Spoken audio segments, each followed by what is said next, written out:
What do most Fortune 500 executives have in common? They learned important lessons on the fields and courts of their high school and collegiate sports teams. This is true for both men and women. Ernst & Young found that a whopping 94% of women holding a C-suite position played sports. Their wins and losses shaped their habits and who they would become. Join me on my journey to sit with some of the brightest executives in the world as we discuss how sports shaped their professional trajectory.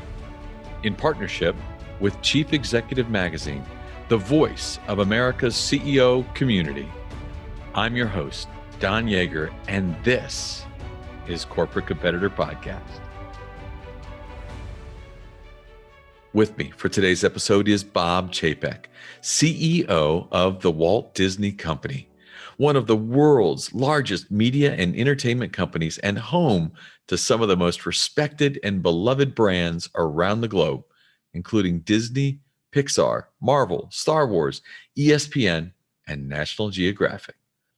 Before becoming the seventh CEO in Disney's nearly 100-year history, Bob served as chairman of Disney Parks, Experiences, and Products. During his tenure, Disney Parks saw the largest investment and expansion in its 60-year history, including the successful opening of Shanghai Disney Resort and the nearly doubling of the Disney Cruise Line fleet. Throughout his tenure, Bob has made enhancing the employee experience a top priority and has also developed a close relationship with the Make-A-Wish Foundation. I am honored to serve alongside him as a board member at Make-A-Wish. What he does to leverage the power of Disney to make a difference in the lives of children with critical illnesses is truly magical. I am excited to learn how the lessons from track and field shaped his journey to CEO.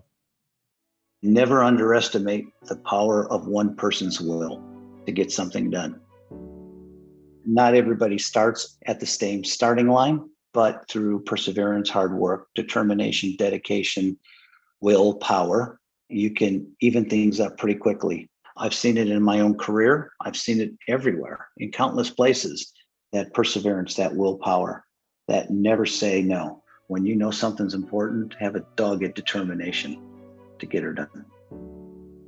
Bob, thanks for being our guest.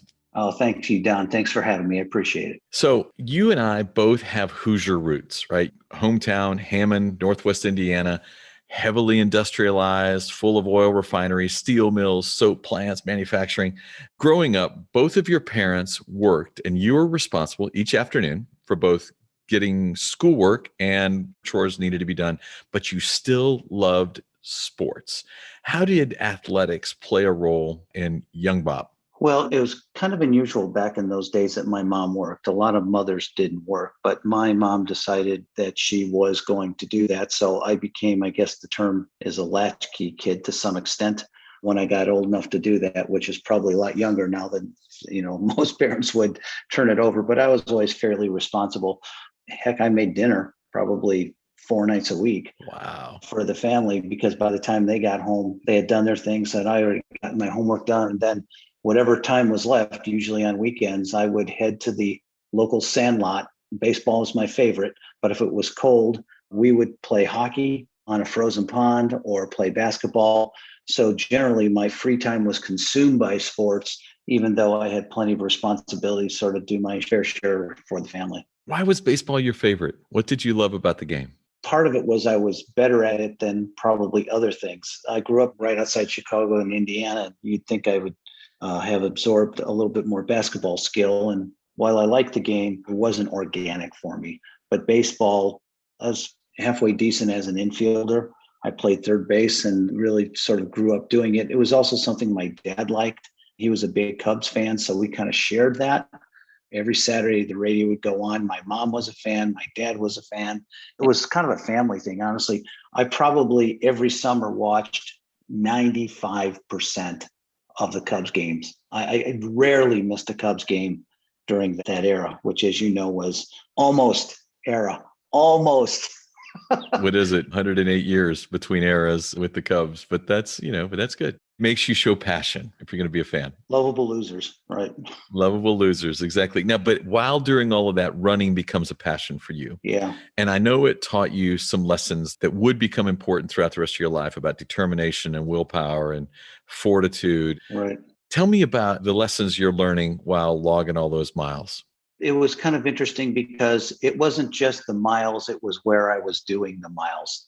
I ran track and cross country in high school. This was not an idyllic meadow that I was learning from. I was going from, under the smokestacks of a steel mill to under the smokestacks of an oil refinery, past the soap plant, which was belching out stuff that I'm sure they're not allowed to belch out these days.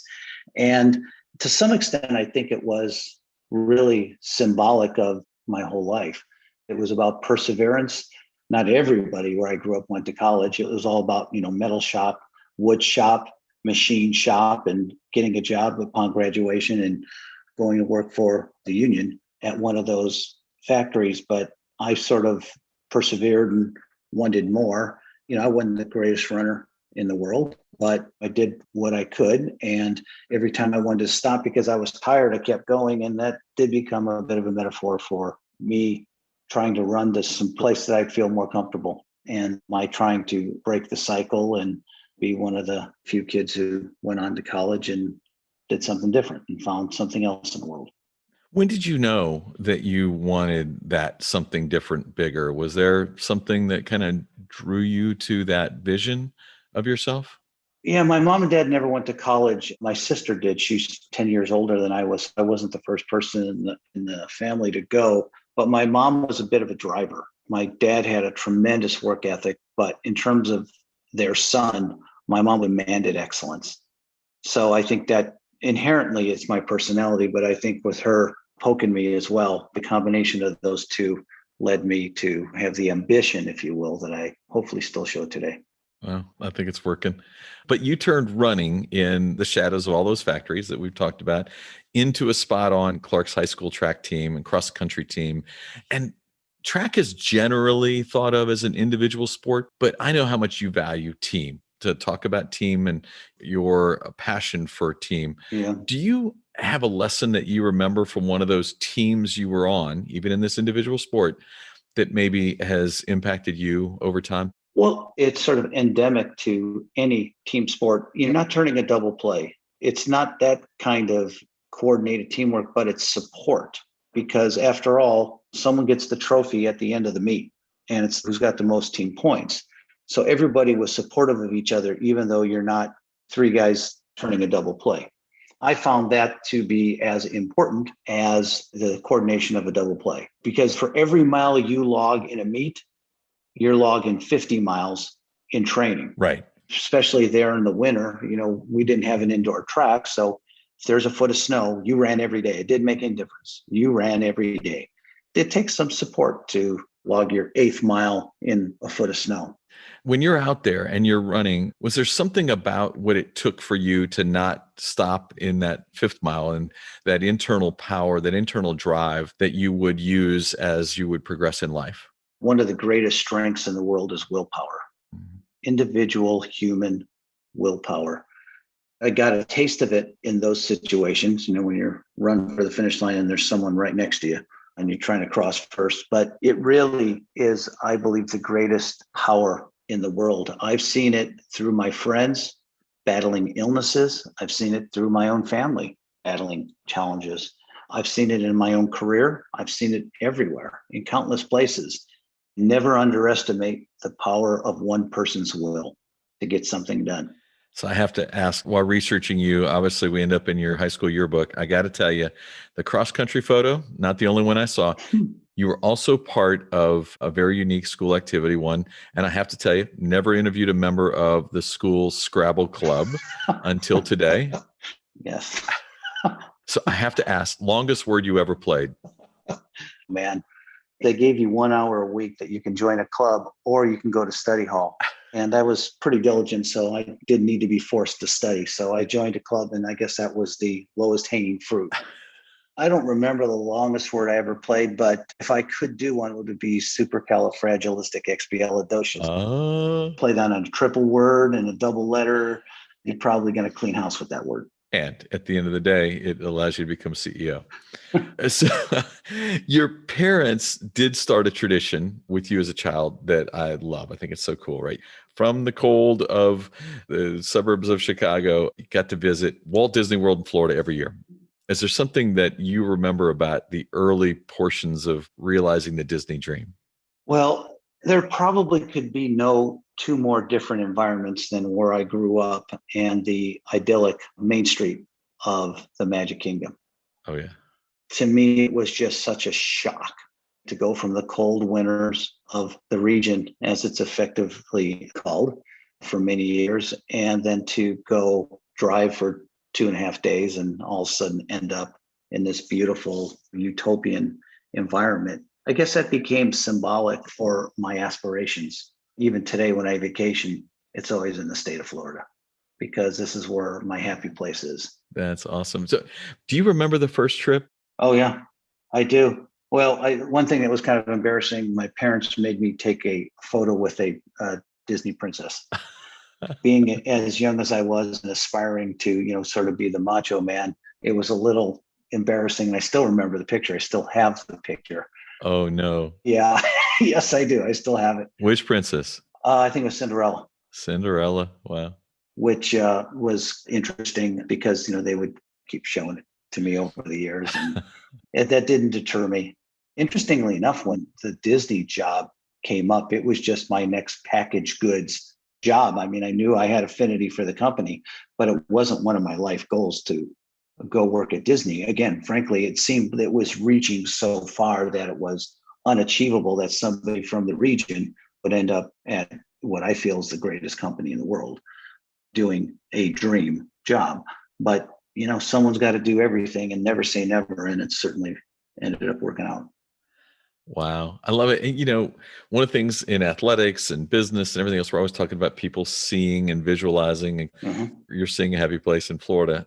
In its own small way, would you say kind of those early days, making those trips to Disney, painted a picture for you of what might one day become a career track? I mean, I'm sure you had no clue at the moment, but. Yeah, no idea that one could even make a career out of that. My undergraduate degree was in microbiology. Microbiology. Yeah. So it was about as far as one could imagine from, sort of being a magic maker with creative entertainment. An MBA sort of opened my eyes to different careers. So I thought I was going to work at a pharmaceutical company, by the way, use the MBA, use the BS in microbiology. And then I found consumer marketing, which then turned into a few different jobs, eventually selling VHS tapes, which then became DVDs, which then became Blu-ray, which then became digital files, which then became consumer products gig, which then became a parks job. And next thing you know, I've done most of the business units in the Walt Disney Company that ended up here today. Wow. As you mentioned earlier, MBA from Michigan State. I reached out to commencement office at Michigan State, had the chance to listen to the speech you delivered to the class of 2015. And I love this quote to the graduates, especially because you included a track and field metaphor. Today is not the finish line. It is the end of the warm-up lap. After you get your first job, nobody will ask you about your GPA. You will have to prove yourself in your job every day. It's such great advice, right? Every day is an opportunity to prove yourself again and again. And how do you make that a driver for you? What are the ways that you do that and keep yourself constantly looking for improvement? I'll tell you the first time it actually hit me. My first job after grad school was with J. Walter Thompson in their Chicago office. They were an ad agency. And they put all the new hires in a cubicle bullpen, essentially, without the wall. So I guess it wasn't even a cube. It was just a bunch of desks. And it was a place where you would either rise up or you would wash out. Being the blue collar sort of nose to the grindstone type, I took that as my Bobby Boucher tackling fuel. To use another semi-sports and entertainment metaphor, I took that as my tackling fuel. And that is why I used that in that speech, because that was the first time that I realized that not everybody starts at the same starting line, but through perseverance, hard work, determination, dedication, willpower, you can even things up pretty quickly. Bob, I got to tell you, not only are you the first Scrabble person I've interviewed, but the first one to bring Bobby Boucher in. Yeah. So already this is a powerhouse interview. Yeah. The other thing I said in that speech, by the way, is you have to be smart enough, but pure intelligence alone isn't going to get it done. I think that's key. I think you have to be smart enough. One other thing you did say in that speech that I loved was you talked about three things that would be the hinges of success, right? God-given talent, power of will, determination, resourcefulness. Obviously, you showed that while running track in Hammond, right? But what I'd love to dig in is that third factor you talked about, which is luck is what happens. This was your quote, when preparation meets opportunity. To this day, I over prepare for pretty much everything. You create your own luck by doing the hard work. Yeah, I do over prepare for everything. It gives me more confidence going into it, but it's also just part of who I am. Can you share an example when you were over prepared and being so worked to your advantage?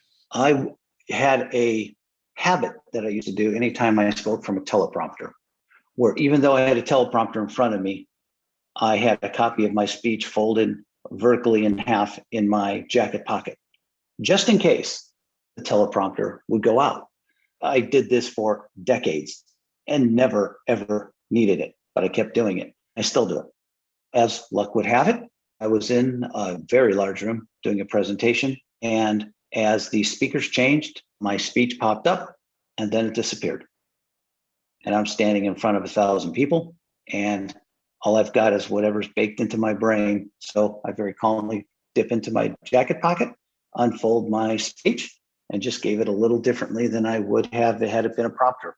It was the preparation to have that speech ready to go just in case, backup plan. And the thing I love about that is that you had been doing it for years, and the fact that it hadn't been necessary never stopped you. Never. You didn't just say, you know what, this thing has run its course. Clearly, these teleprompters are so good. Right. I'm not going to do that today. To this day, I prepare for third derivative questions. In other words, say you prepare for a board meeting. There's the first question: how's XYZ doing in China? Follow-up question, which goes one level deeper, and then a follow-up question, which goes one level deeper. I call it the third derivative, taking so much calculus. The third derivative question, that's the level that I'm only satisfied when I'm prepared to that extent.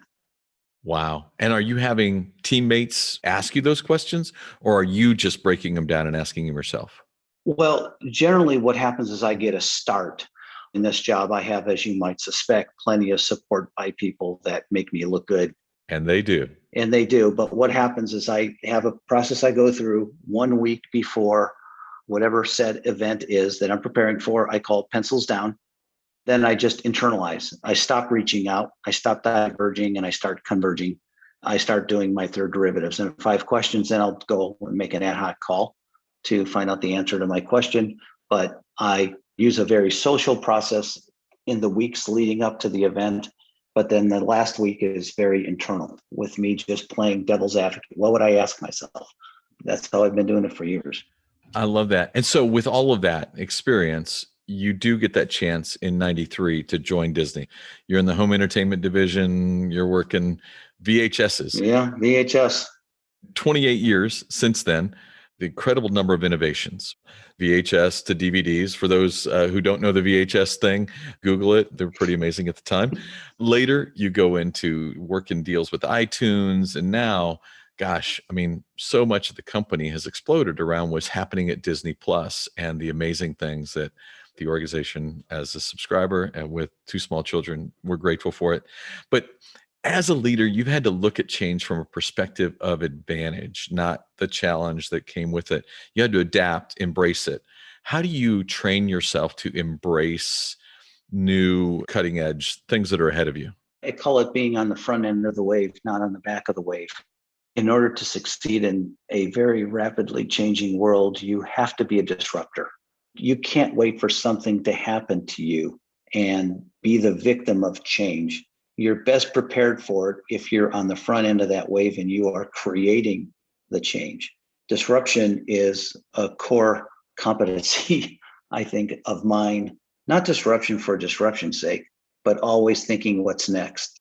Like it's been said, skate to where the puck's going to be. How do you develop that as a core competency, especially when you're in what is such a massive organization where sometimes it's got to feel like steering the Titanic? Yeah. It's curiosity. It's about curiosity. Mm. There's this whole thing with cryptocurrency and NFTs and blockchain. And I'm not going to kid anybody to say I'm an expert in that. But if you have the curiosity to ask the questions, then you become fluent, at least more fluent in it.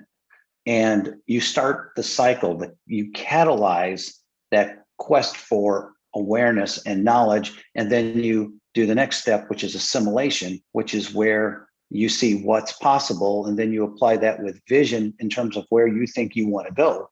All of a sudden, curiosity turns into vision. If you don't know what's possible, how could you know where you want to go? So it would be real easy if everything froze in the world and all you have to deal with is the here and now. But that's not the case, right? Everything changes real fast, particularly now. It's really about that curiosity to vision cycle that I think is our job. It's interesting. So you and I have the honor of serving together on the National Board of Make-A-Wish. And a couple of years ago at a board meeting, you said a phrase that I've used in my office, Savannah and others on my team have heard it. You asked about a person's curiosity quotient, their CQ, when we were talking about leaders within the organization. I had never quite heard that phrase put that way before, but clearly you are looking for people that bring that to surround you and keep you curious. I think it's a real enabler to stay current. I mean, it's real easy for, folks that have been doing this as long as I've been doing it, as long as you've been doing it, to assume that, well, okay, I'm not going to go through the extra effort to figure out what XYZ is.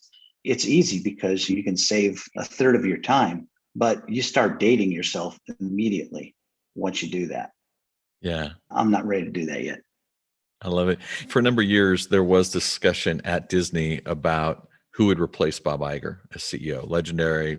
And he postponed his retirement 4 different times. And the entire time, there you were, just doing your job. Ironically, that's what your message was to those Michigan State grads. Do your job. Yep. You do your job and good things will happen. You were a model of your own advice that you gave there at that commencement. Is that the advice you give to others when they talk to you about how they want a pathway to some great position? Yes. You're never as happy as the day you get a promotion. And then that newness and that novelty wears off. Then you hit a trough. And everyone who is ambitious wants more.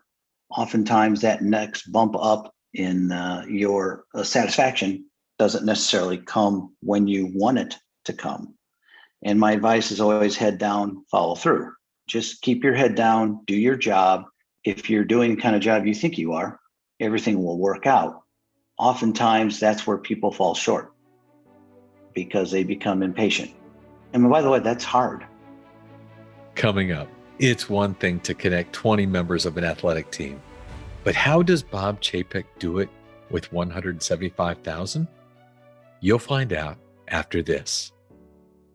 Your business phone service should not be complicated to set up, manage, and use. Nextiva connects your phone system with business apps, AI, and automation on a single platform to run your business. With their easy-to-use dashboard, you will be able to connect with your team and customers all in one place. Nextiva, powering communication across the Pac-12 and now the Corporate Competitor Podcast.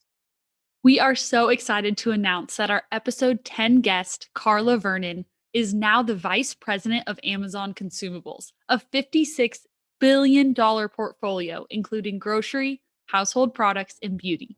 Listen to episode 10 so you can learn how to carry yourself with confidence.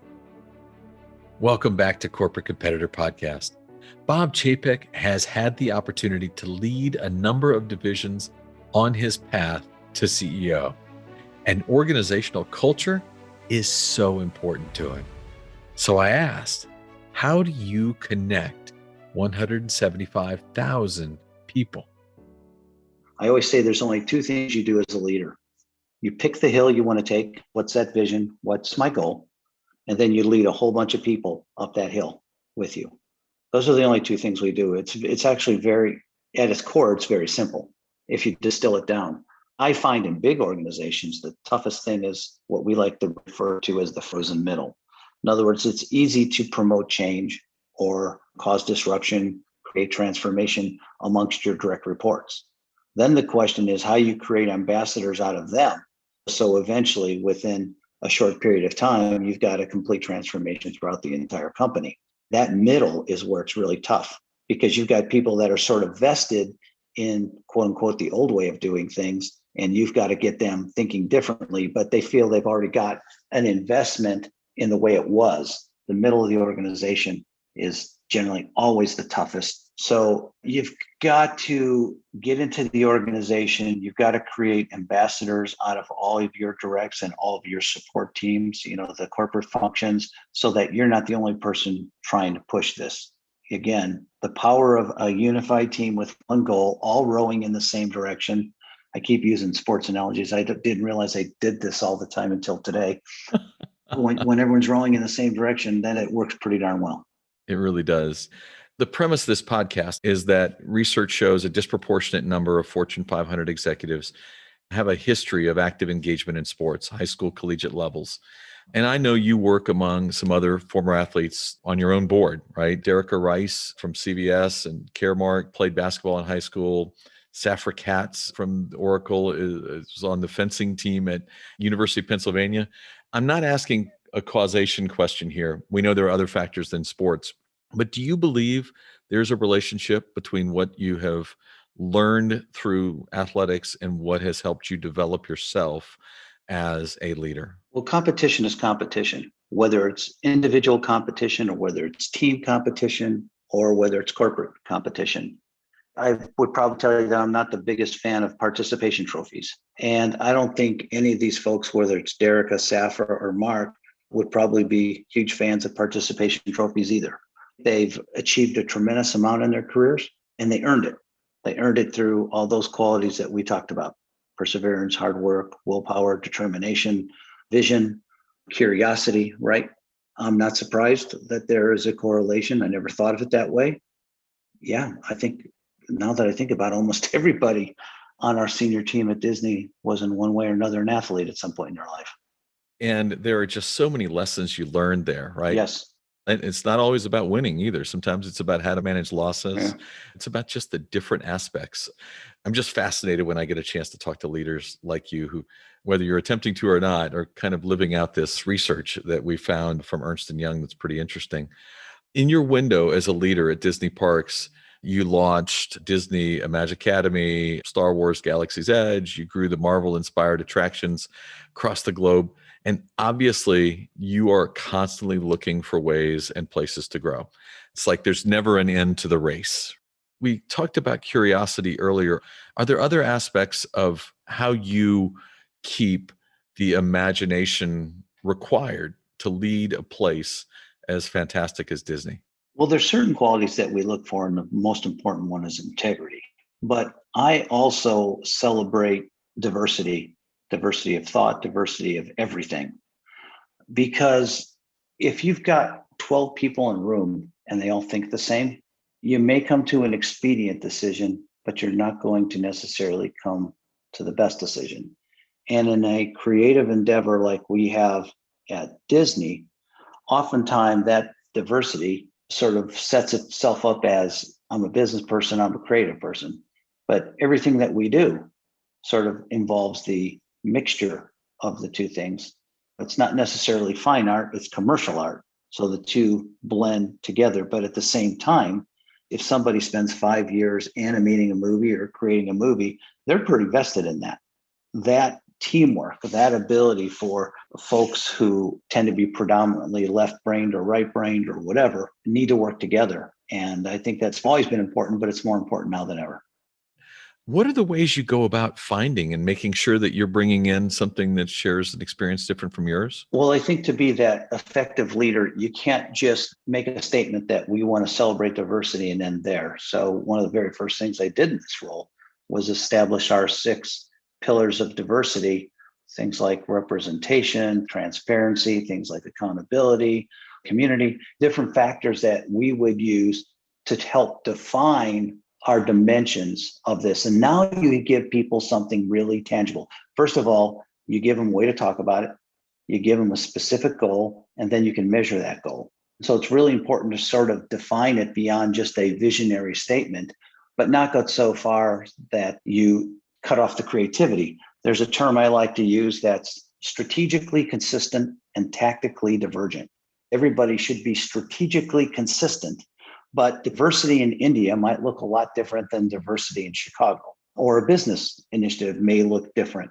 But everyone needs to know that direct to consumer is an important initiative for the Walt Disney Company. That strategy is locked. How you practice that may look entirely different in Latin America than it does in Europe.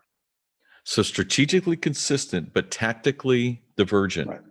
You're open to different tracks to get to different ways of achieving that goal. Right. And that allows you, as you said, to pick the hill you're going to go take. Yeah. And make sure you're directing them there. You know, storytelling is such an art. I'm fascinated by it. I love learning from the best. In fact, I attended a storytelling event down in Orlando that you were able to host for the Make-A-Wish leaders throughout the country. Your storytelling team came in and talked to the Make-A-Wish leaders about how to do it. Best storytellers know how to make an emotional connection between their audience, their listener, their park visitor, whatever it is. And as you said, you came in thinking you were going to be selling a product, and now you're a storyteller of the highest order. What have you learned about storytelling over your years at Disney? The most important thing we do at Disney is tell stories. But there are good stories and better stories. And the key is to take what's a good story and make it a better story. And to some extent, that's letting creative people do what they're best at, and then gently shaping it to make sure that from a variety of standpoints, it achieves your commercial goal.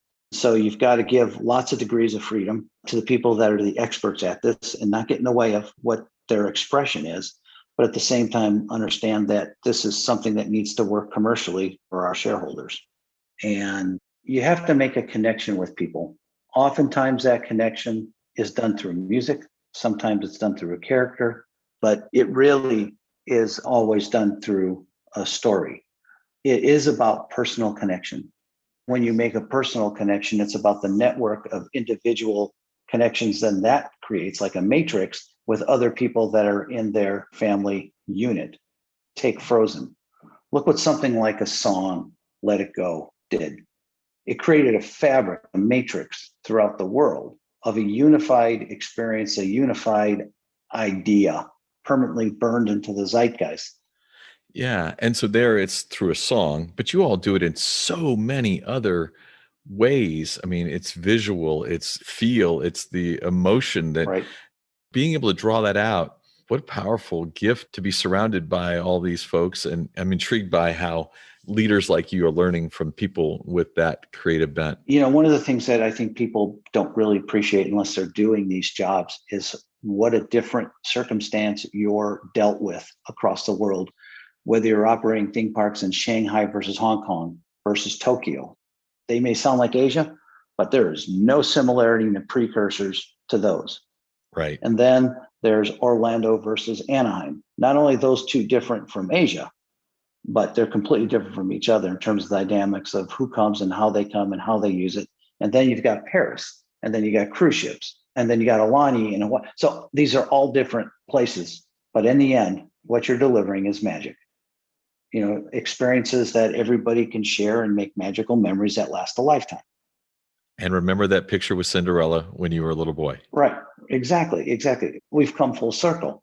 So the idea is, again, this strategically consistent, tactically divergent. The situations are completely different. You've got to deal with diversity of situations, but know at the end, your job is to turn that into a consistent Disney experience, no matter what. When we started Shanghai Disney, we had to hire 10,000 cast members, most of whom had never been to a Disney theme park, let alone an amusement park. But on day one, when you open up, they had to be magical Disney cast members, trying to all share and embody something that had been honed and worked and refined for decades in the States. That's what Disney does. Wow. I love it. So many people refer to corporate organizations. We've all heard leaders talk about their teams, right? You've been on teams, you've been around great teams, you know what they look like. Yeah. The truth is, most of those organizations we're hearing that from are actually just a group of individuals wearing the same jersey or cashing the same paycheck. What elements do you believe allow a collection of people to gel and become a team? Shared values. And this starts in the recruiting process. You have to have shared values. As a matter of fact, sometimes the toughest hires you do to fill a role, it's people from outside the company, particularly the more senior they are, because they haven't necessarily grown up with the same shared values if they come from a different company.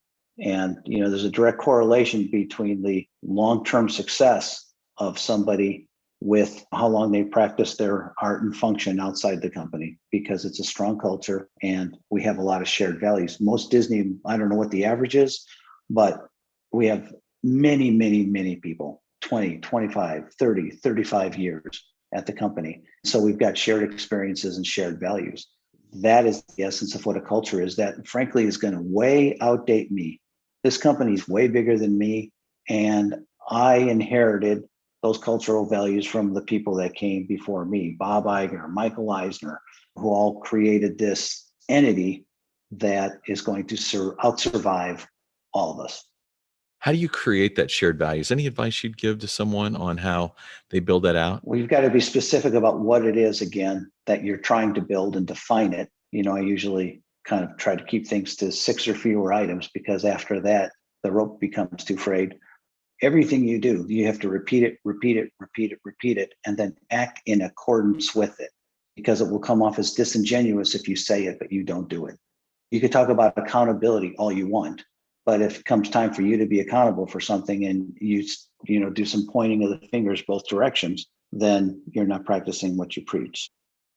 I love the 6 or fewer items. That's a nugget right there, because that's one of the great challenges, right? We all have all these things we want to achieve. Boil it down, or the rope gets too frayed.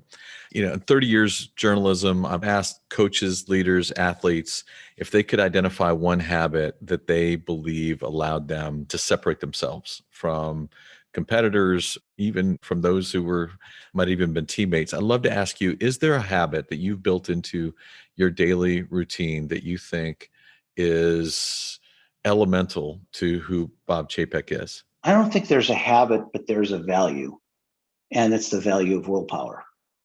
I don't have a secret that I wake up early or I do XYZ before I go to bed. It's not that. It's about a value. It's about something to me that's much deeper.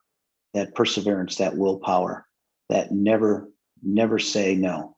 There's been a bazillion things in my career, in my Disney career, where it could have been very easy to throw in the towel. And by the way, I'm not saying that you chase things that you believe in that obviously aren't ready for prime time. There's millions of things that I've tried to do that have been before their time. And, even a good idea and vision, you could be before your time and have something fail, even though 20 years from now it'll work. It just wasn't its time. The stars weren't aligned. When something's important, have a dogged determination to get her done. Willpower. I love it. We've made a couple of different references to Make-A-Wish. The relationship between Disney and Make-A-Wish is game-changing, right? It means a lot, not just to the organization, but to you. Can you tell me why? Well, I've been very lucky in that no one in my immediate family, a lot of times when people develop passion, it's because they have some personal experience with whatever cause it is that they're advocating for. I've been, thank God, not in a position where I've ever had that. But it just has always struck me. I've always had a soft spot in my heart for kids that don't get to enjoy typical childhoods and, spend most of their formative years, unfortunately, laying in a hospital bed while other kids are right outside at a park playing. And it just seemed inherently unfair. When I heard there was a board position open at Make-A-Wish, I wanted to apply for it. I didn't realize Disney's extent of the impact that Disney has in their partnership and collaboration with Make-A-Wish. It's incredible. Until I heard that 50% of the wishes where the kids can ask for anything, any sports star, any travel, any physical object, whatever it is, 50% of them ask for a Disney wish, which then sort of put what it is that we do at a different plane in my mind. The magic is different, isn't it? It's just different. For something to be that strong, make a wish. you get a wish. What is it? As much as I felt a personal affinity for that mission, as we call it, as you know, the company's role in that, when I first got on the board, there was effusive thanks and praise for Disney's role, and I didn't get it until then. Well, I have to tell you, I love the things you bring when we do our board meetings, when you talk about some of the future hills that Make-A-Wish and Walt Disney will climb together. It's special, and anybody that gets a chance to be at one of your parks and see a family wearing blue t-shirts is pretty blessed. Yeah. Bob, I just have to thank you. Thank you for friendship. Thank you for your heart. Thanks for the wisdom, and thanks for being a corporate competitor. Oh, thank you very much. I appreciate the opportunity. You did your homework. You made this fun. Thanks for everybody for listening in. I appreciate the time, Don.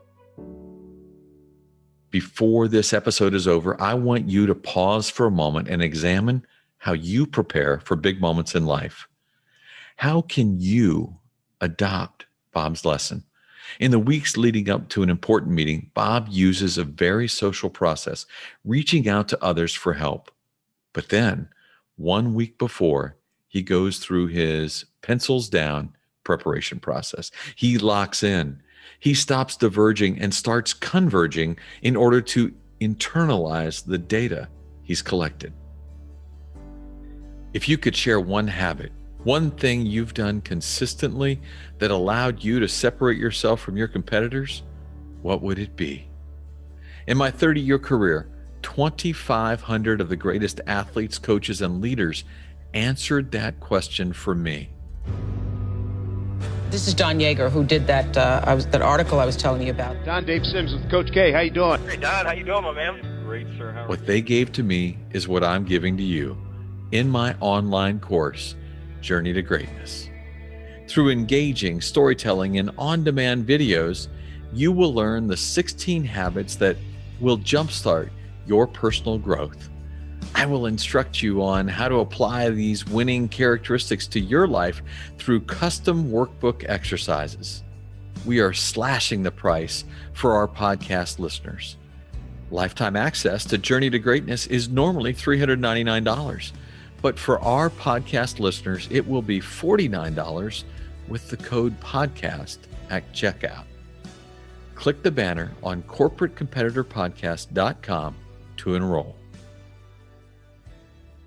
Thanks for listening to the show. I would be so grateful if you left us a rating and a review. We will be rolling out a new episode every Wednesday. To be the first to listen, subscribe to the podcast on our website, corporatecompetitorpodcast.com.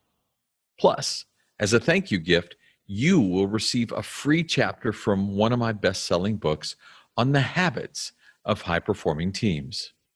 Stay in touch by connecting with me on social media at Don Yeager, Yaeger, on Twitter, Facebook, Instagram, and LinkedIn. Until next week, I appreciate you.